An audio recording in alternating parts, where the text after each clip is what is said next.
Welcome to the Across the Bar podcast, where we talk about why today's headlines are important for you at work. My name is Peter Rahbar, and I am your first call on legal issues. And you seem unsure. I'm Laura Brounstein. Yeah, First call on comms and content. And yes, I'm coming to you today from a hotel room. yeah. Yeah. Maybe that's what set Hey, me off. is that what Your got you different, confused? your different location. Yes, I am in Vancouver, Yes. For the TED conference, which we'll talk about a little later because it's been cool. Yeah. Um, So does that mean we're an international podcast now? we are a global Global? media enterprise, Peter. We've gone global. Peter, Wow. they are selling Vox podcasts. That was in Puck today. Should we buy them? Should we buy them? Oh, yeah. Let me dip into my piggy bank. It's probably Okay. the best part of the business, frankly. I mean, Oh, the they're numbers are incredible. It is carving making it so up. much. It is making so much more profit than the magazine, than New York Magazine is Yeah. right now. It's sort of shocking. I just hope they don't. I saw some rumors about potential purchasers of the magazine that I didn't really like. I really hope that the magazine gets maintained as the institution that it is in New York. Me too. I mean, And Emerson not. Collective was one I saw. That would be great. Yeah, that wouldn't be bad. I'd be down for that. Yeah, why not? All right, we are going to get into some bad behavior today, for the most part. We are going to talk about bad behavior on the part of congressmen like Swalwell and Gonzales. We are going to talk about, is it bad behavior to have violent thoughts against Sam Altman? Or is Sam Yes. Altman's attitude maybe bad behavior? Or maybe Oh my both God. are true. The office bar returns. Really a lot of room for legal comms and content issues in that case. Sure. And then Gen Z and AI, because we have to talk about AI somehow each time. It's a rule now, Yeah. especially in a global podcast. It's very important to talk Yes. about AI, obviously. I will preview of TED. Somebody just went on the stage. Today's the fourth day. And one of my favorite speakers so far came on the stage and said, just so you know, I'm not talking about AI. I just want to get that out of the way because almost every other talk was about AI. And did people leave, or were they Well, cheering? people cheered. Were they like, yeah, all right, Yeah. it's great.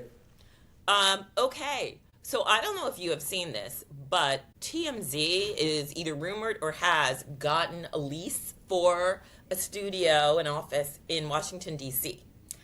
And it is all over the interwebs that people are resigning from Congress right now. And there has been a slate of people resigning recently who have not had any accusations against them yet because they're afraid now that TMZ is in Washington, accusations will be following. Two guys that may have wished they made better choices before accusations were made at them would be Eric Swalwell and the tragic story of what happened with Representative Gonzales and his former staffer District and director, yeah. I think. romantic partner who sadly took her own life. So that is obviously no laughing matter, as any relationships that have power imbalances are. But wow, why can't these men behave? I mean, there's a lot of questions here. Obviously, both representatives, Swalwell and Gonzales, were among the many accusations against them, accused of having sexual relations with staffers. Or, and that's really the across the bar focus is the workplace angle, right? And so there are horrific allegations against both of them, and as you said, horrific consequences in the case of Tony Gonzalez's accuser who took her own life. First, the basic point is obviously you shouldn't be having relations with anybody who works with you, for you, period. For you. Particularly, in a relationship, in a situation where you're an executive or someone as you said, in a position with tremendous power, as these representatives do have and senators do have and other government officials over their staffs. Often their staff is comprised of very young people who are looking to get ahead in politics, who are looking to please. And you read some of these messages and it's just like textbook sexual harassment stuff where disturbing things are being said to these, younger individuals, and they're just, doing their best to avoid trouble and get out of the situation. There's also serious questions about both of these, and particularly Swalwell. Like, it seems like the behavior is well known. How is it condoned? How are the people around them not doing anything? Why is there no accountability? I'm sure people watch this story and say, Gillibrand probably wishes she had never been the one to step up and say, not okay, Al Franken. And whether you agree with her or not on that, and yes, it's very different circumstance, but she was penalized in the court of public opinion and popularity. Kirsten Gillibrand took the hit just as much as Al Franken did. So you can see why people don't feel like stepping up is going to be worth it, unfortunately. Yeah. I mean, I'm sure there are people who are like, I got fired at my job for clocking in 5 minutes late, and this guy's going around having affairs with his colleagues, or his staffers. He's allegedly raping women, beating them, drugging them. I mean, and his colleagues are putting him up to run for governor of California. Like, how is that possible? Or Gonzales, who's allowed to just continue for months without resigning. And it seems like, the Democrats and Republicans, I mean, these guys resign within an hour of each other. Like, they might have actually gotten together and worked on something to get the mutual resignations going. But, it forces those questions, like, how does it happen? And I don't know what your thoughts are on that, but, sometimes with dynamic personalities, or I think it really falls to political agendas, unfortunately. Like, we're talking about politics here, and that's not what I'm talking about. But every company has politics, and everyone has their own interests. And, a lot of people turn a blind eye to this behavior because, maybe it's not part of their own narrative and they don't have to deal with it. They wait until they actually have to deal with it. Their own house is part of it. And they don't want to throw any stones. Right. But is the personality that is honestly narcissistic enough to think that they have the answer and should be a leader leading us, is that person, and that is a different personality type than the public servant type, and I do think there are two classes of people that run for office, or three classes of people that run for office in my mind. The public servant, I should be a leader, I can lead us to the promised land, and 3, money, money, money. Those are the 3, in my mind, the 3 types. And then there are, I guess, the crusaders, which is the same as public servant, but we could discuss it. Does the narcissistic I should be your leader type, are they also going to frequently end up being people who take what they want with no regard for others sexually? Or is it really insane for us to think couples living separately for most of the year with the wife or the non-member of Congress spouse living back in the home district and the congressional spouse being in Washington, and it's just people are going to cheat because they're not in the same place for too long, or everything. Yeah, I mean, it's. I will tell you, in a corporate setting, if you are aware of such behavior and you don't report it, and you're a manager, you're potentially putting your own job on the line. I will tell you that. I know things are. Have you ever had a client that actually got penalized because they didn't snitch on someone? Yes, I have. Really? Now, I would say it doesn't happen that often, but it could. And so certainly if you're aware of the behavior, actually put out there to keep your head down. I feel like that is the message from those. The law says different. The law says if you're a manager, if you're an executive of a company and you're aware of illegal conduct going on, whether it's sexual or otherwise, you have an obligation to do something about it. You can't just sit there and bury your head in the sand. If I knew somebody was embezzling, I would 1,000% the second I knew something go to the right people. But if I found out somebody was having an affair, I would be like, not my business. Unless it didn't seem consensual, or there was a terrible power imbalance, or I thought somebody needed help. I mean, an affair that's amongst equals, different story. But I'm talking about sexual harassment. That's different. That's different. Violations of company policy, violations of law. Step up. Yeah. But if I knew that two people were just relatively same position, in love, consensual, I'd be like, do you? Yeah. Well, now you're getting back to the Coldplay concert with the HR person and CEO. But the CEO, there is no equal. So don't do it, CEOs. No. Don't do it, CEOs. Got to be careful. It is, but I don't understand, and this is not actually dead on, this is not the topic of our podcast, but poor communication is. I don't understand the men who seem to kill their spouse or cause their spouse or their partner such heartache that they hurt themselves rather than just ending things.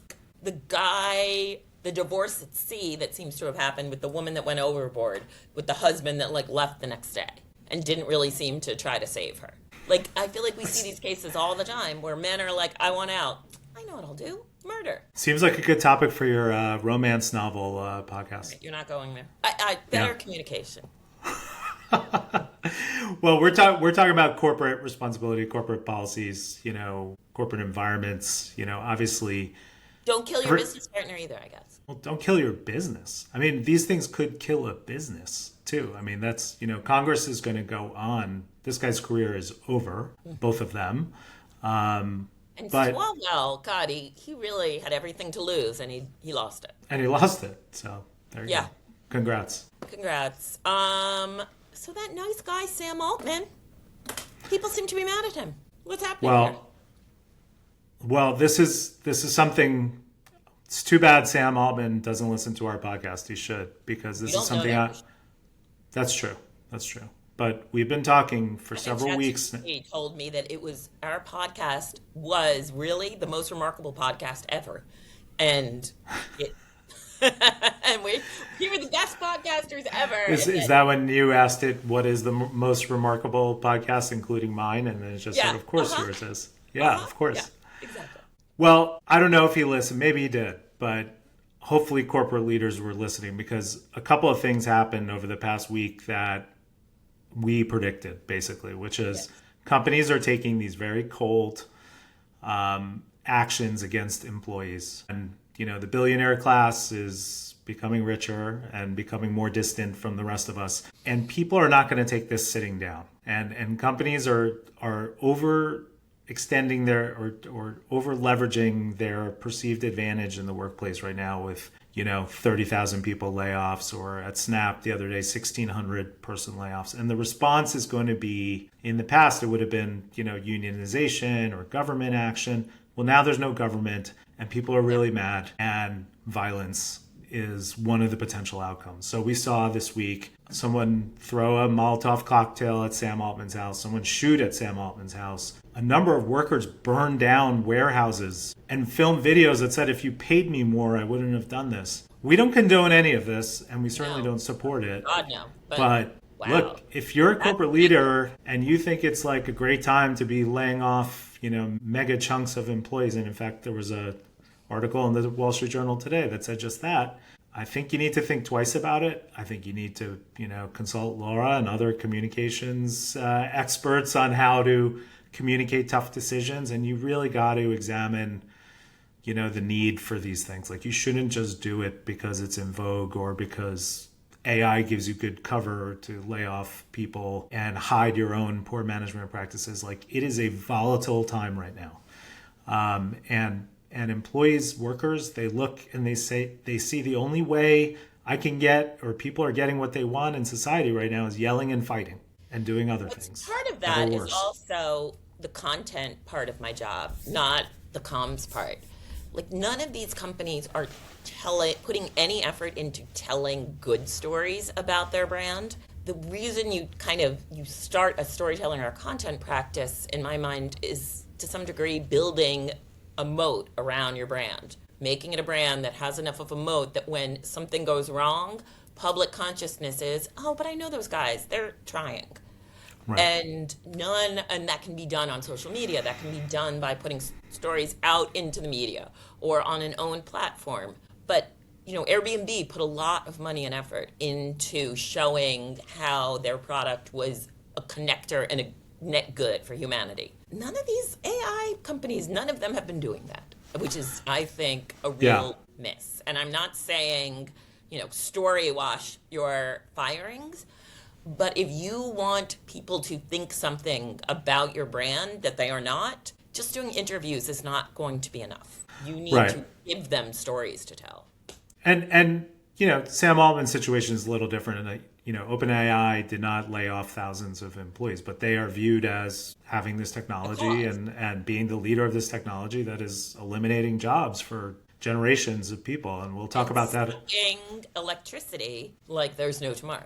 Right. Literally. But we talked about the Oracle layoffs 2 weeks ago. I mean, they laid off 20 to 30,000 employees. Then the week after, they hired a CFO. Incredibly, they did not have a CFO, and gave her a pay package of north of $20 million. Like, that is, people see that sequence and they're just like, what the hell is going on? What is actually going on? I mean, there was a little video, an AI video they did at TED yesterday that used AI and had all of the CEOs of all of the tech companies 30 years from now, like sort of old and fat, being like, yeah, and then the jobs left. Like telling the sad stories from the future. Or I talked to someone at a company who had just been laid off this week by a 6:30 a.m. email, and the CEO, claimed it was because of AI, and they were like, "It's not. It's a total lie. Like, it has nothing to do with it." So lying about why you do layoffs is not a good idea either. No, by the way, you'll get caught. And if you do that, it'll just cause more anger. So that is a good segue to our next story, which is about one of the creative ways bosses are looking to actually make employees less angry, which is having fun, attractive ways to spend your time in the office. And the office bar is back. People are having bars in their office for multiple reasons, including alcohol is expensive. The world is expensive. They want people to socialize more with their colleagues. It's risky, but I also get it. Like, having been at WeWork when there was alcohol, it is a very risky thing because bad behavior by employees on company property due to alcohol the company has purchased them can be a bad idea, right? Like, what are the legalities there, Peter? Yeah, I mean, it would give me a lot of stress, and there's a couple prominent, corporate bar openings, including one in the new JP Morgan Tower. That's more like a pub, and then a number of British companies opening in London. Look, it could be a huge, positive morale thing. I mean, having a drink is not a big deal, but if it leads to several drinks, then you could potentially be inviting a lot of problems on your premises or as people leave your premises. And as an employer, if something bad happens with an employee, are you more responsible if it is A, on company grounds, and B, due to company provided alcohol? Yes. Yes and yes. Okay. Alcohol is a fuel for a lot of workplace related issues. And I would imagine all of these places have like cute mocktails and stuff. So I would imagine they want it to be a social place for a festive beverage, whether it's alcohol.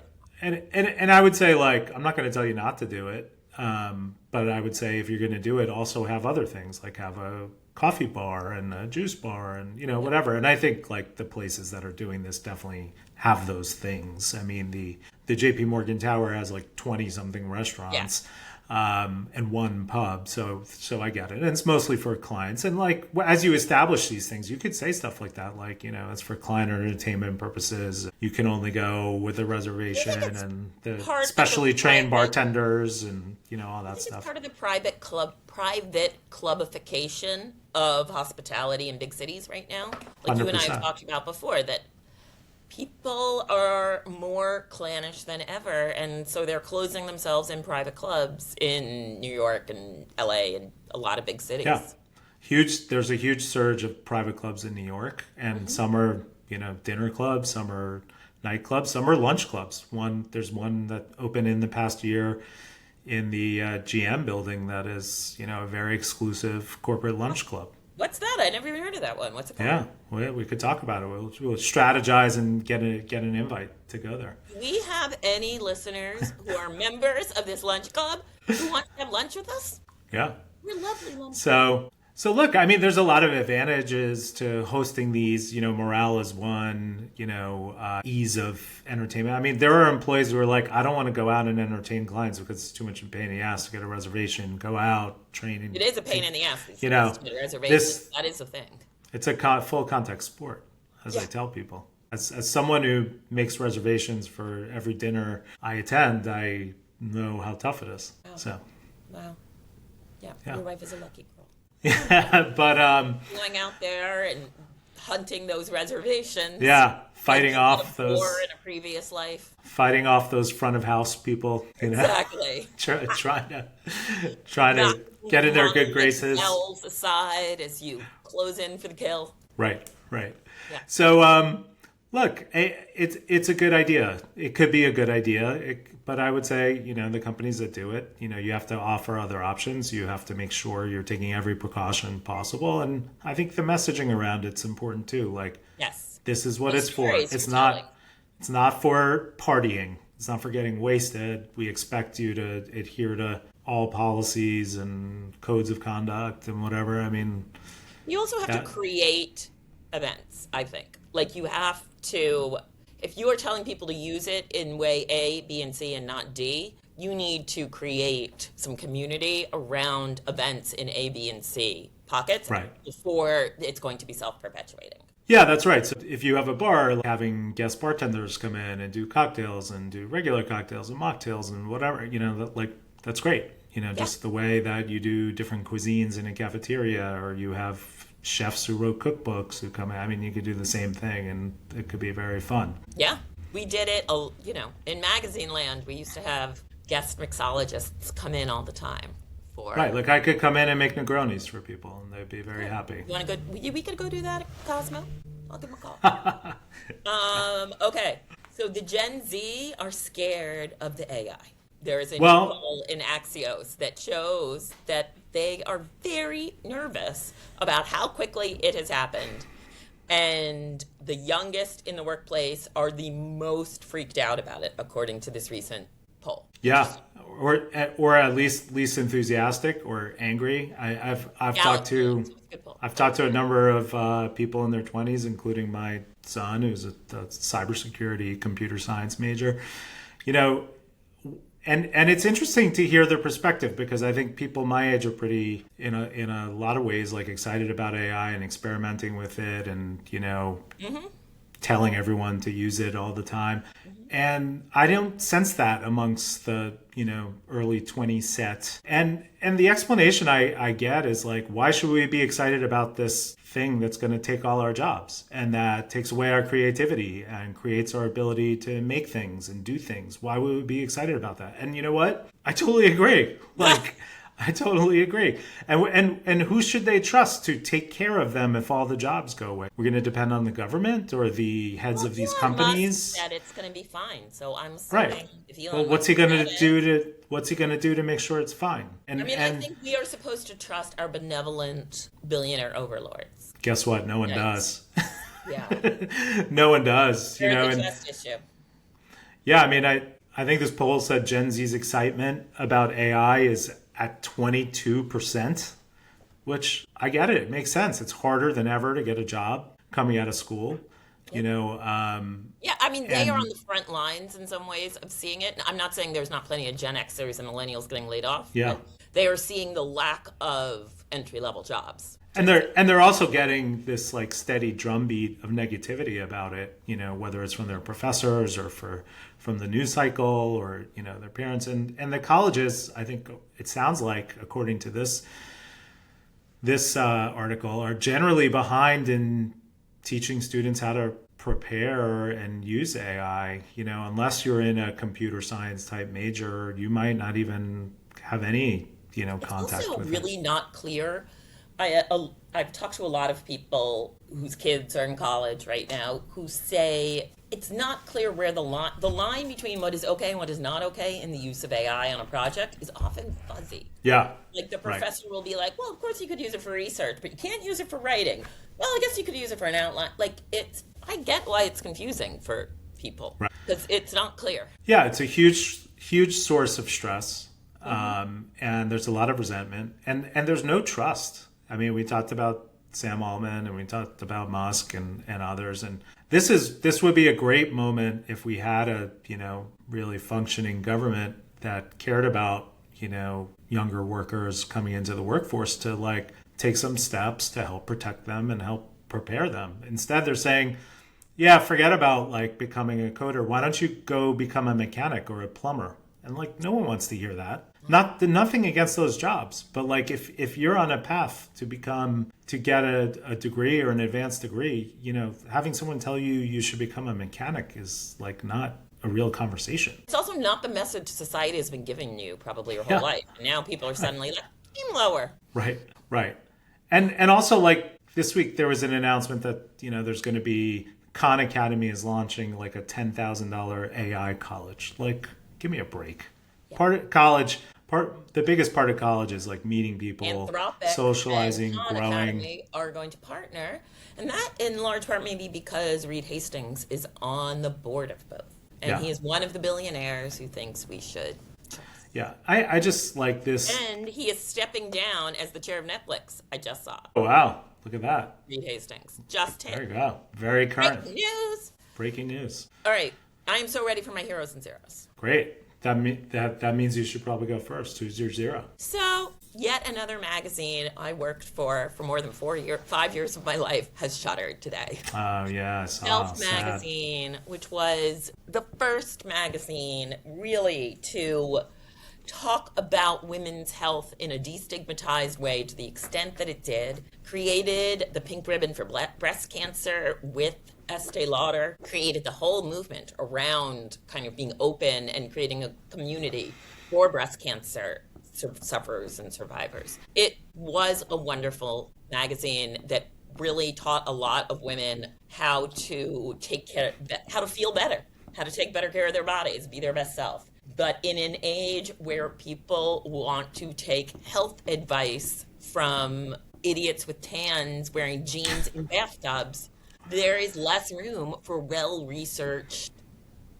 journalism in the space. So that is my zero, that Self magazine is yet another, gorgeous magazine that became more and more of a shell of itself and then ceased to have a reason to exist. Yeah, and I think, it's a brand, right? You should it's not just a magazine, it's a brand, and there are probably ways to help the brand live on in this corporate environment. Yeah. I wonder if Condé is going to keep the IP or be up for, or try to make money off of it. We'll see. Yeah. We'll see. It is a pretty strong brand amongst women, so I'm sure someone would be interested. It wasn't just domestic. Right. Well, good one.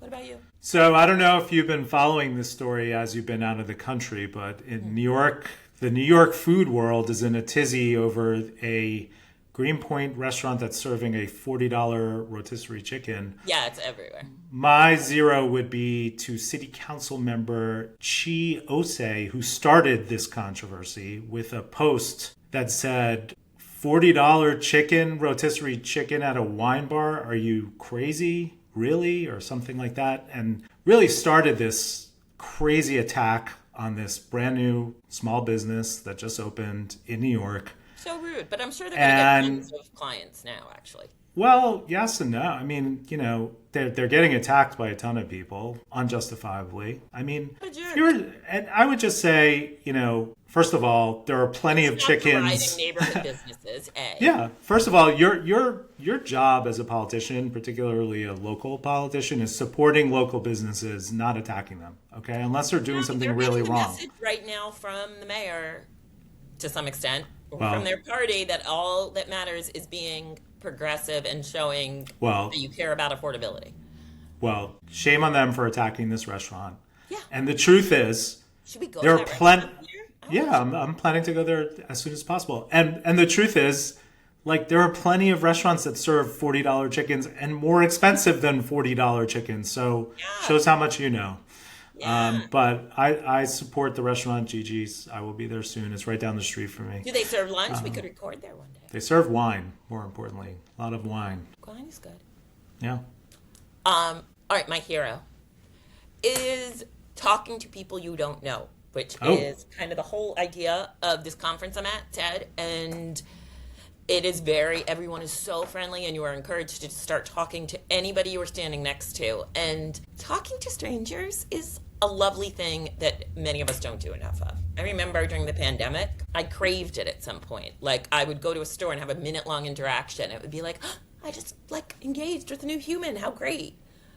And then you take it for granted and forget it. So I'm just going to say, I've had so many amazing conversations this week that have made me, like, feel, all the good feels inside by just talking to the person standing next to me. And I'm not saying freak people out on the subway, but, try every day to talk to one person you didn't know. Wow, that's amazing. I if strangers want to talk to me, I'm generally up for it. But I'm not going to it's also funny when I'm around my kids, who are adults, they're not kids, but when I'm around them, I tend to be like very friendly with strangers, and they hate it. Oh, they hate it. You're like throwing the dad jokes left and right? No, I'm just like, I believe in being nice to people and being courteous where and embarrassing your children, which is every which parent's they think prerogative. is embarrassing. They think is embarrassing. All right, what's your winner, hero? So my hero for this week, even though I didn't get a chance to go, is Coachella, the music festival in California. Yes, surprising, I know. But if you're a music fan, there were some great, like I am, there were some great performances. And they're running it back this week. So you can watch it on YouTube. I have sat and thought about, like, how heinous a crime would I have to have committed to get, like, for my afterlife to be Coachella. Like, I can't think of, yes, I can think of worse things. I'm being flippant, but being in a desert, listening to unending music with, like, half-naked, drugged-out, wasted people running around, at this point in life is my idea of hell. Yeah, maybe. I'm just talking about the performances, And okay, I watched them on YouTube, so I didn't have all those feelings. You're just reading it for the stories? No, but, you watch the live stream, it's, like, pretty intense. And, I've had no desire to actually go, but I was kind of like, could be cool. Wait, you said you want to go, and then you said you don't want to go. No, I didn't say I want to go. I said I enjoyed the performances. That's what I said. So you wouldn't I was tempted. I'm usually not. Okay. Usually not. I've also sat and thought about, what would someone have to pay me to go to Coachella or Burning Man? Right. Oh, Burning Man, never. That seems very stupid. I'm not sure which one I would be more irritated by, to be honest. Burning Man, 100%. What the hell is that even? It's crazy. It's crazy shit. Okay. Fair. Yeah.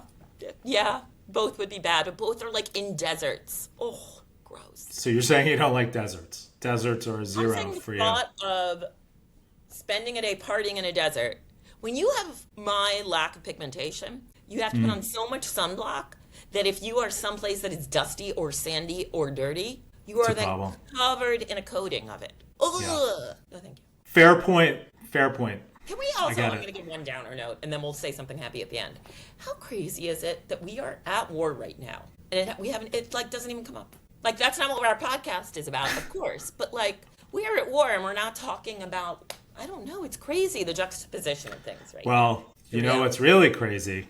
And if you've spent any time with me in the last week, you've heard this.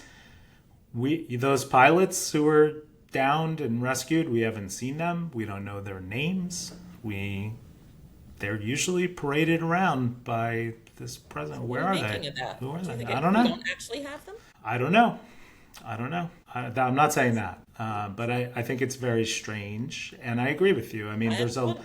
There's a lot to talk about with the war. There's a lot of suffering that went on and still goes on in Iran that seemingly no one talks about. Yes. We have thousands of troops deployed in the Middle East that don't get the attention that they deserve. And that aren't ready to go elsewhere, really. At the moment. And, who's making the decisions, who's authorizing. Those are still, we have a defense secretary who's attacking the press and all these things. So, you know what? We talk about it, but we talk about in such a stupid way. I feel like, like blaming the Pope and all this stuff. Like, give me a break. I guess we can leave with a note of the world is dark, so talk to people and listen to good music.